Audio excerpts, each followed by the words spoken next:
ඔන්න දැන් අපි කතා කරන්න යන්නේ බරෝවින් ෆන්ඩ් එක ගැන. එතකොට මම ඔයාලට කිව්වා බරෝවින් ෆන්ඩ් එක කියන්නේ ලෙවරේජ් එක. එතකොට මාජින් එක කියලා කියන්නේ මාජින් එක කියලා කියන්නේ ඔයාගේ වොලට් එකේ තියෙන ගාණෙන්. ඒ කියන්නේ ෆියුචර් වොලට් එකේ තියෙන ගාණෙන් ඔයාට එක ට්‍රේඩ් එකකට රිස්ක් කරන ගාණ. එතකොට අන්න ඒකට තමයි මාජින් එක කියලා කියන්නේ. ඔය දැන් ඩොලර් 100ක් තියෙනවා නම් ඔයා ඩොලර් 10ක් දානවා එක ට්‍රේඩ් එකකට. එතකොට අන්න ඒක තමයි ඔයාගේ මාජින් එක කියලා කියන්නේ. හරි. ඊට පස්සේ ලෙවරේජ් එක කියලා කියන්නේ ඔයාට තියෙනවා ලෙවරේජ් එක තෝරන්න. ඒ කියන්නේ එකේ ඉඳලා ඔයාට හම් වෙනවා බයිනෑන්ස් එකේ නම් ඕල්ඩ් කොයින් එක ට්‍රේඩ් කරනකොට 75ට යනකල් ලෙවරේජ් එක හම් වෙනවා. එතකොට ඔයා බිට්කොයින් ට්‍රේඩ් කරනවා නම් එකේ ඉඳලා 125ට වගේ යනකල් ලෙවරේජ් එක හම් වෙනවා. එතකොට ඔන්න ඔය මාජින් එක වැඩි කිරීම ලෙවරේජ් එක ඊක්වල් වෙනවා ට්‍රේඩ් එකේ සයිස් එකට. එතකොට ඔයා ට්‍රේඩ් එකක් ඕපන් කරාට පස්සේ මෙන්න මේ හැමදේම ඒ ට්‍රේඩ් එක ඕපන් වෙච්ච තැන ඩීටේල්ස් වයිස් වැටිලා තියෙනවා. ඒ කියන්නේ මාජින් එක වැඩි කිරීම ලෙවරේජ් එක තමයි ඔයාගේ ට්‍රේඩ් එකේ සයිස් එක. එතකොට මෙන්න මේ සයිස් එක මේ ඒ කියන්නේ සයිස් එක හරියට ගාණක් තියෙනවා. ඒ කියන්නේ මෙහෙම දෙයක්. දැන් බයිනෑන්ස් එකේ වගේ නම් සාමාන්‍ය ඕල්ඩ් කොයින් එක ට්‍රේඩ් කරන්න සාමාන්‍යයෙන් ඩොලර් දෙකක සයිස් එකක් තියෙන්න ඕනේ. එතකොට මේ මොකද්ද BTC වගේ එකට බිට්කොයින් වගේ එක ට්‍රේඩ් කරන්න නම් අඩුම ඩොලර් 125ක් තියෙන්න ඕනේ. එතකොට 125ක් එකපාර දාන්න නෑනේ කාටවත්. ඒ කියන්නේ කාටවත් නෑ නෙමෙයි තියෙනවා. ඒ කියන්නේ අඩුවෙන් තියෙන කෙනෙක්ට පුළුවන් මාජින් එක සාමාන්‍යයෙන් ඩොලර් 10ක් දැම්මොත් එයාට පුළුවන් ලෙවරේජ් කරන්න. ලෙවරේජ් කරනවා කියන්නේ එයා ළඟ තියෙන ඩොලර් 10නේ. දැන් ට්‍රේඩ් සයිස් එක 125ක් වෙන්න බෑ. 125ක් වෙන්න ඕන නම් එයාට පුළුවන් ලෙවරේජ් එක 15න් දාගන්න. එතකොට එයාගේ ට්‍රේඩ් සයිස් එක හැදිලා නේද? 125ක් වෙන්න හැදිලානේ. එතකොට එයාට පුළුවන් එයාගේ ට්‍රේඩ් එක ලොකු ලොට් එක මේ සයිස් එකකින් ඕපන් කරගන්න. එතකොට ඔය මේ ෆොරෙක්ස් එහෙම කරන අය ඉන්නවා නම් ඔය ලොට්ස් කියලා කියන්නේ අන්න ඒකත් ඔය වගේම දෙයක් තමයි. හරි. එතකොට ඔන්න දැන් මාජින් එක ඩොලර් 10ක් දාලා කෙනෙක් ඔන්න ඊට පස්සේ ලිවරේජ් එක දාලා මේ 10x වලින්. එතකොට එයාගේ ට්‍රේඩ් එකේ සයිස් එක කීයද? 10 වැඩි කිරීම 10 ඩොලර් 100යි. ඕක තේරුණාද? ට්‍රේඩ් එකේ සයිස් එක ඇතුළට තේරුණාද කියන බලන්න. ඔව් එනවා. එනවා. හිම්සර. තේරුණා. හරි. එතකොට මට කියන්න බලන්න දැන් ඔයා ඩොලර් 10යි ට්‍රේඩ් එකට දැම්මේ. ඔයා දාලා තියෙන ඩොලර් 10යි. ඔයාගේ ළඟින් ඩොලර් 10යි ඔයා රිස්ක් කරලා තියෙන්නේ. හැබැයි සයිස් එක ඩොලර් 100යි. එතකොට ඉතුරු ඩොලර් 90 කවුද දීලා තියෙන්නේ ඔයාට?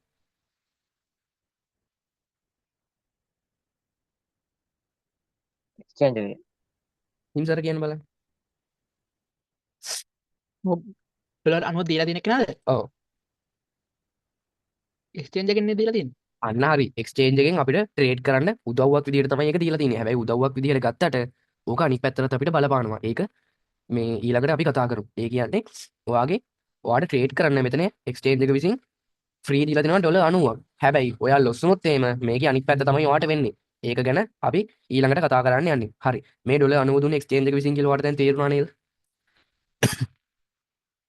ඔව්. එක සමානයි ට්‍රේඩ් එකේ සයිස් එක කියලා. එතකොට ඩොලර් 10ක් මාජින් කරොත් ලෙවරේජ් එක ඩොලර් 10ක් මේ සෝරි ලෙවරේජ් එක 10x වලින් දැම්මොත් අපේ ට්‍රේඩ් එකේ සයිස් එක ඩොලර් 100ක් විදියට ඕපන් වෙනවා. එතකොට ඉතුරු ඩොලර් 90ම දීලා තියෙන අපිට එක්ස්චේන්ජ් එක විසින්. හරි. එතකොට අපි බලමු මෙන්න මෙහෙම දෙයක්. ඔන්න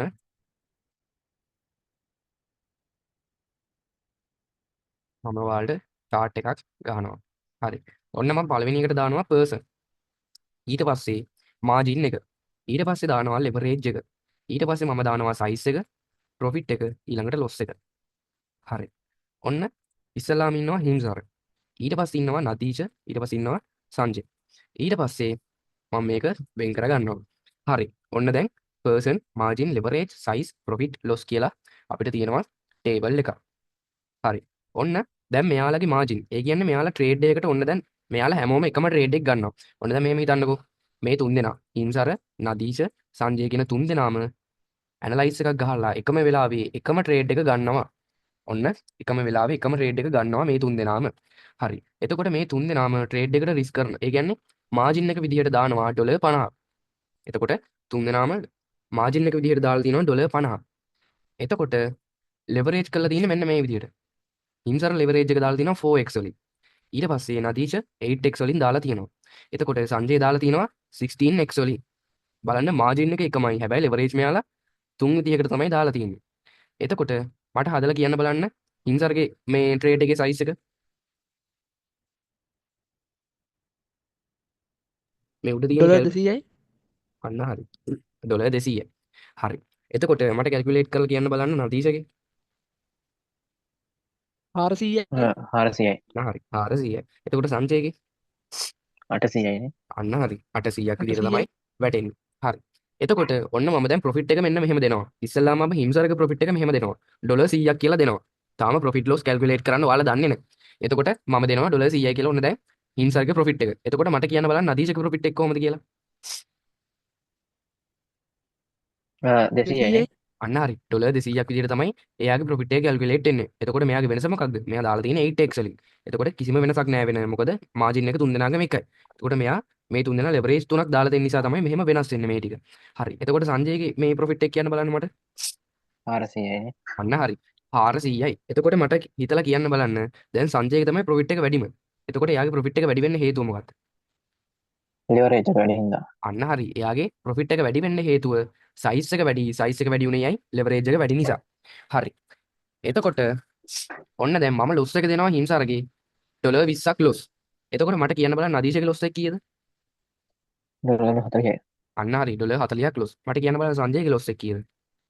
80යි. අන්න හරි. එයා ඩොලර් 80ක් ලොස්. එතකොට බලන්න හිම්සර මාජින් එක ඩොලර් 50යි ලෙවරේජ් එක 4x ට්‍රේඩින් සයිස් මේ ට්‍රේඩ් සයිස් එක ඩොලර් 200යි ප්‍රොෆිට් එක 100ක් වෙද්දි ලොස් එක 20යි යන්නේ. එතකොට නදීෂගේ එයාගෙත් මාජින් එක 50යි ලෙවරේජ් එක 8x සයිස් එක ඩොලර් 400යි ප්‍රොෆිට් එක ඩොලර් 200ක් වෙද්දි ලොස් එක ඩොලර් 40ක් වෙනවා. ඊතකොට සංජය ගත්තාම එයා මාජින් එක ඩොලර් 50ක් දාලා 16x ලෙවරේජ් දාලා එතකොට එයාගේ ට්‍රේඩ් සයිස් එක වෙලා තියෙනවා ඩොලර් 800ක්. එතකොට එයාගේ ප්‍රොෆිට් එක ඩොලර් 400යි බලන්න ලොස් එක කියලා තියෙනවා ඩොලර් 80ක්. මට කවුරු හරි හොඳට බලලා කියන්න මෙතන එක්කෙනෙක්ගේ ලොස් එකේ පොඩ්ඩක් කවුලක් තියෙනවා. කවුරු හරි කියන්න බලන්න ඒක ආගෙද කියලා. සංජයගේ ඩොලර් 50ක් දාලා ඩොලර් 80 ලොස් වෙන කියන්නේ නේ. අන්න හරි. ලික්විඩේට් වෙනවානේ. අන්න හරි. ඩොලර් 50ක් දාලා ඩොලර් 80ක් ලොස් වෙන්න විදිහක් නැහැ. මොකද එයා දාලා තියෙන ඩොලර් 50නේ. එතකොට කොහොමද ඩොලර් 80ක් මේවා උනේ? ඒ කියන්නේ ලොස් උනේ කොහොමද? ඔන්න ඔය දේවල් නිසා තමයි මම කිව්වේ එක්ස්චේන්ජ් එක අපේ හොඳට නෙමෙයි මේන්න මේ ලෙවරේජ් කියන එක දීලා තියෙන්නේ කියලා. අපේ හොඳට කියලා දුන්නට මේකේ අනිත් පැත්ත ඉතාම භයානකයි. මොකද එක්ස්චේන්ජ් එක අර ඇග්‍රීමන්ට් එකේ දාලා තියෙනවා. අපි ප්‍රොෆිට් වුණොත් අපේ ප්‍රොෆිට් එක දෙනවා. හැබැයි ලොස් වුණොත් ඒ කියන්නේ ඕනෝටත් වඩා ලොස් වුණොත් එයා දාන මාජින් එකටත් වඩා ලොස් වුණොත් මේ හයි ලෙවරේජ් යූස් කරන්න ගිහිල්ලා ඒ කියන්නේ ප්‍රොෆිට් එකට කෑදරකම මෙයාලා හයි ලෙවරේජ් දාලා මෙන්න මේක ලොස් වෙලා ගියොත් එතකොට මාජින් එකට වඩා ලොස් වුණොත් මෙන්න මේ ප්‍රයිස් එක අපි කියනවා ලික්විඩේට් වෙනවා කියලා. ලික්විඩේට් වෙනවා කියන්නේ මෙන්න මෙහෙම දෙයක්. දැන් ඔයා හිතන්න ඔන්න මම ගන්නවා chart එකක්. ඔන්න chart එකක් තියෙනවා දැන්. ඔන්න මේ මොකක් හරි coin එක chart එකක්. ඔන්න දැන් long grade එකක් අරන් ඉන්නවා කවුරු හරි. එතකොට මෙන්න මේ වගේ මාකට් එකේ ඉහළට ගියොත් මාකට් එකේ ඉහළට ගිහලා මෙන්න මේ TP එක වැදුනොත් එයා මොනවද වෙන්නේ? ප්‍රොෆිට් නේද? මට කියන්න බලන්න. ඔව් ප්‍රොෆිට් එකක් වෙන්නේ. අන්න හරි. එතකොට මාකට් එක පහළට આવොත් මට කියන්න බලන්න මොනවද වෙන්නේ? ලොස් එක. ප්‍රොෆිට් අන්න හරි. ලොස් එක. ලොස් එක. අන්න හරි ලොස් එක. එතකොට අපි ඔන්න ඔය ලොස් එක නවත්ත ගන්න නේද මෙන්න මේ SL කියන එක දාන්නේ. ස්ටොප් ලොස් කියන එක දාන්නේ. ඔව්. ඔව්. අන්න හරි. එතකොට මෙන්න මේ ස්ටොප් ලොස් එක දාන්නේ නැහැ කියලා හිතන්නවා. ඔන්න ස්ටොප් ලොස් එක දාන්න නැතුව ට්‍රේඩ් එක ගන්නවා. ඔන්න දැන් ස්ටොප් ලොස් එක දාලා නැහැ. එතකොට මෙන්න මෙහෙම පල්ලින් එක්කෙනෙක් බලන් ඉන්නවා ලික්විඩේෂන් ප්‍රයිස් කියලා එක්කෙනෙක්. එතකොට බැරි වෙලාවත් ඔයා ස්ටොප් ලොස් එක නොදා ට්‍රේඩ් කරන්න ගියොත් මෙන්න මේ ලික්විඩේෂන් ප්‍රයිස් කියන එක පහළ තියෙනවා. ස්ටොප් ලොස් එක දැම්මත් නැතත් ලික්විඩේෂන් ප්‍රයිස් එක තියෙනවා. මං කියන්නේ ස්ටොප් ලොස් එක දාන්න නැතුව ට්‍රේඩ් කරන්න ගියොත් මාකට් එක නොහිතුව වෙලාවට මෙන්න මේ ලික්විඩේෂන් ප්‍රයිස් එක ටච් කරොත් එහෙම ඔයාගේ මුළු වොලට් එකම නැති වෙලා යනවා. වොලට් එකම නැති වෙන්න පුළුවන්. එහෙම නැත්නම් ඔයා දාන මාජින් එක විතරක් නැති වෙන්නත් පුළුවන්. එතකොට අපි ඔන්න ඕකට කියනවා ලික්විඩේට් වෙනවා කියලා. තේරුණාද?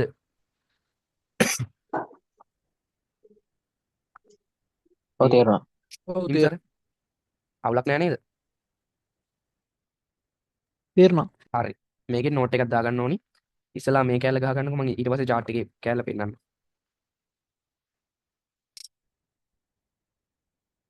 දැන් ඔන්න අපි ස්පොට් ට්‍රේඩ් කරද්දී ප්‍රොෆිට් ලොස් එක අර ප්‍රයිස් වලින්ම නිකන් අඩු කරලා එකතු කරලා වගේ හදා ගන්න පුළුවන් වුණා. හැබැයි ෆියුචර් ට්‍රේඩ් කරද්දී අපිට අපේ ප්‍රොෆිට් එක හෝ ලොස් එක එහෙම හදන්න බෑ. අපිට ඕකට ඉක්වේෂන්ස් තියෙනවා. එතකොට අපි බලමු ඒ මොනවද කියලා. හරි. ඔන්න දැන් පළවෙනි එක තමයි. දාලා තියෙනවා ඇති මෙන්න මෙහෙම. එතකොට 100ට 120 කියලා ඔන්නෝම තියෙන ඇති කොළ පාටින් ඔන්නෝම දැකලා තියෙනව නේද? ඔව් දැකලා තියෙනවා. අන්න හරි. එතකොට අපි ඔන්න ඕකට කියනවා ROI එක කියලා. ඒ කියන්නේ අකට percentage එකෙන් පෙන්නන එකට අපි කියනවා ROI එක කියලා. හරි. ROI කියන එකේ දිග නම් මම තව චුට්ටකින් කියන්නම්. ඔන්න දැන් මෙන්න මේ ටික බලා ගන්න. එතකොට ඔන්න දැන් price movement එක. price movement එක කියන්නේ මොකද්ද? ඔන්න දැන් market එක ඔන්නෝම down වෙලා තියෙනවා. ඔයා මෙතනින් trade එකක් ගන්නවා long trade එකක්. එතකොට ගත්තට පස්සේ price එක මෙහෙම up වෙනව නේද? ඔන්න දැන් price එක up වෙනවා. එතකොට ප්‍රයිස් එකේ මූවමන්ට් එක කියන්නේ මෙන්න මෙතන ඉඳලා මෙන්න මෙතනට ප්‍රයිස් එකේ මූවමන්ට් එක මනින්න පුළුවන් මෙන්න මේ ප්‍රයිස් මූවමන්ට් ටූල් එකකින්. මේ ටූල් එක ගැන එහෙම කියලා දීලා තියෙනව නේද?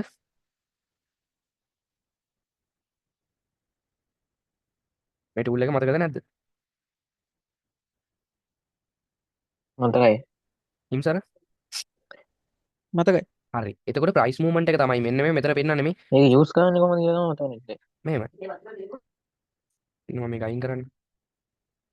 දැන් මේ ප්‍රයිස් රේන්ජ් ටූල් එක ගන්න අරගෙන ඔයාට ඕනි තැන ඉඳලා ඔයා දාන්න මෙන්න මෙහෙම උඩට හෝ පහළට. උඩටත් පුළුවන් පහළටත් පුළුවන්. එතකොට ඔයාට මනින්න ඕනි පැත්තට ඔයා දාන්න.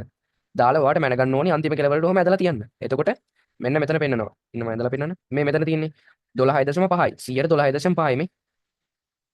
පේනව නේද? ප්‍රයිස් එකේ මූවමන්ට් එක 112.5යි. එහෙම තමයි ඒකෙන් මනින්නේ. තේරුණාද? ඔව් තේරුණා. හරි. එතකොට ඔන්න දැන් ප්‍රයිස් මූවමන්ට් එක කියලා දෙනවා 150. හරි. එතකොට ලෙවරේජ් කරලා තියෙනවා 4x වලින්. ඔන්න ලෙවරේජ් කරලා තියෙන්නේ 4x වලින්. එතකොට මට කියන්න බලන්න මෙයාගේ ප්‍රොෆිට් එක හෝ ලොස් එක කීයද කියලා. සෝරි මේ දැන් අපි ඉස්සලාම කතා කරන්නේ ප්‍රොෆිට් එක. මට කියන්න බලන්න එයාගේ ප්‍රොෆිට් එක කීයද කියලා. උඩ ඉක්වේෂන් එක බලලා යට එක හදන්න. ඔයාගේ ප්‍රොෆිට් එක හෝ ලොස් එක percentage wise මැනගන්න තමයි මෙන්න මේ ඉක්වේෂන් එක පාවිච්චි කරන්නේ. බලන්න ප්‍රයිස් මූවමන්ට් එක වැඩි කිරීම ලෙවරේජ් එක සමානයි ප්‍රොෆිට් හෝ ලොස් percentage එක. එතකොට මට මෙතන හදලා කියන්න බලන්න ප්‍රොෆිට් හෝ ලොස් percentage එක කීයද කියලා. හ්ම්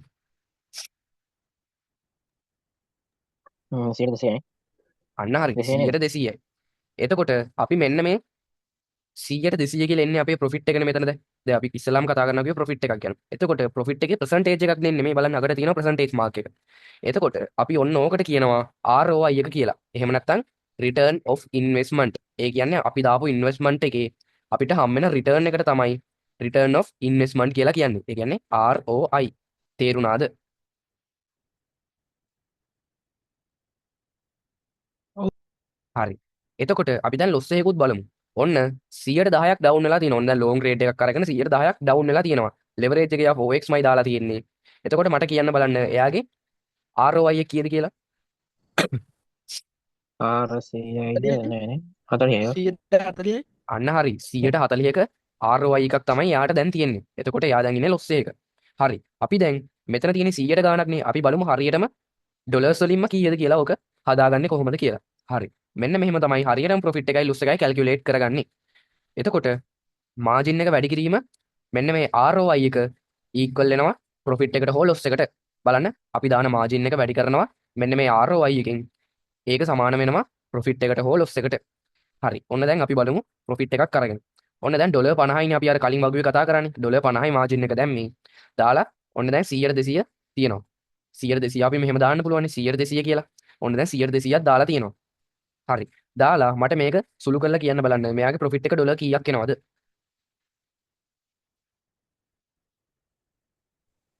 100යි. හිම්සර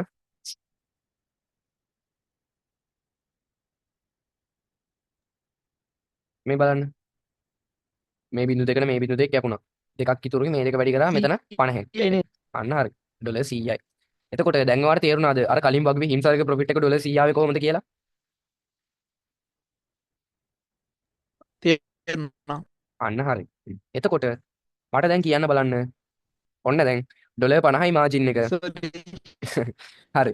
එතකොට ඔන්න බලන්න අපිට ROI එක ආවා 140. මට දැන් මේක සුළු කරලා කියන්න බලන්න මෙයාගේ ලොස් එක කීයද කියලා.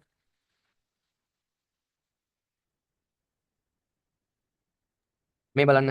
මේ බිඳුවට මේ බිඳුව කපන්න පුළුවන්. හරිද? එතකොට මෙන්න මේ දෙක සුළු කරපුවාම මේක මේකෙන් ගුණ කරපුවාම අපිට එනවා කීයක්ද?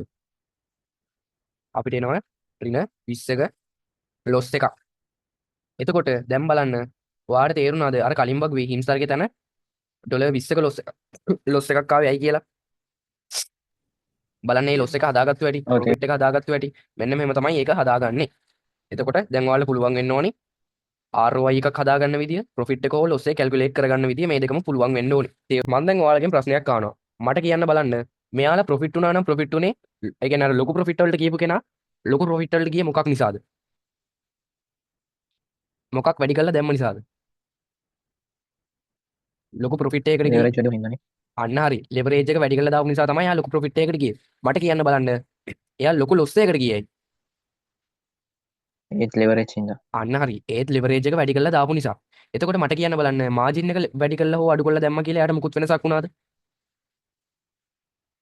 නෑ. ලොකුම risk එක තිබ්බේ යාට leverage එක නේද? ඕනේ. අන්න හරි. එතකොට ඔයා එළියේ සාමාන්‍ය මාජින් එකක් බලපානවා නේද? margin එක බලපානවා. අනිවාර්යෙන් බලපානවා. එතකොට ඒකයි මම ඇහුවේ ලොකුම risk එක තිබ්බේ මොකේද කියලා. එතකොට ලොකුම risk එක තිබිලා තියෙන මොකේද? leverage එකේනේ. එතකොට එළියේ ඉන්න ගොඩක් අය කියන දෙයක් තමයි leverage එක වැඩි කරලා දාන්න කියන දේ. ඒ කියන්නේ එක එක්කෙනා එක එක leverage දෙනවා. හැබැයි ඔයාට දැන් තේරෙනව නේද? එක එක්කෙනා කින විදිහට leverage වැඩි කරලා දාන්න ගියොත් එක එක trade වලට එක එක leverage දාන්න ගියොත් ඔයාගේ margin එක පොඩි නම් ඔයා ඉක්මනට liquidate වෙනවා කියලා තේරෙනව නේද? ඔව්. හින්සර තේරුණා ඒක අවුල නැහැ. ඒ කියන්නේ මෙන්න මෙහෙම දෙයක්. ඔයාගේ margin එක පොඩි නම් ඔයා දාන margin එක පොඩි නම් ඔය margin එකටත් එක්කමනේ ඔයාගේ liquidation price එක calculate වෙන්නේ. එතකොට leverage එක අපි වැඩි කරලා දැම්මොත් එහෙම තවත් liquidation price එක අපේ ළඟට එනවා නේද? එතකොට අපි ඉක්මනට loss වෙනවා නේද? ලොකු loss එකකුත් යනවා නේද? ඔව්. අන්න හරි. එතකොට අපි මොකද්ද කරන්න ඕනි? අර එළියේ කට්ටිය කියනවා වගේ එක එක leverage දාලා හරියනවද? නෑ. අන්න හරි. එතකොට ඔයාට තියෙන්න ඕනි දෙයක් තමයි fixed leverage එකක්. ඒ කියන්නේ ඔයාට තියෙන්න ඕනි අනිවාර්යයෙන්ම fixed leverage එකක්. fixed leverage එකක් කියලා කියන්නේ ඔයා හිතන්න ඔයා දවසට trade 5ක් දානවා කියලා හිතන්න. දවසට trade 5ක් දානවා.